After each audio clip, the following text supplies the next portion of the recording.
भाई आज अगर एक प्रश्न है हमारा, मैं उड़िया में बोलेंगे तो कोई आप लोगों को नहीं समझ में पाएंगे।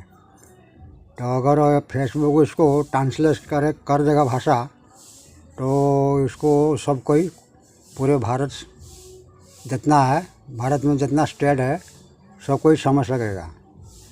और मैं उड़िया में बोलूँगा ये प्रश्न दो भाई, जो उड़िया भाषा जो जानता होगा बाहर का स्टेट का आदमी तो वो समझ जाएंगे।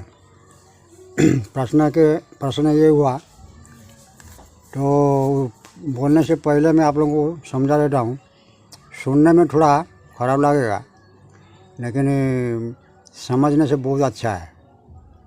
प्रश्न ये है, फाटो तो फाटो चारी पीटी बाल, फाटो तो फाटो चारी पीटी बाल, सोई ठेले बुझिए जाए बसे पहले दिफाल।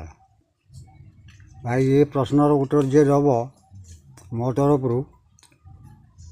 2टा स्टार पाइब।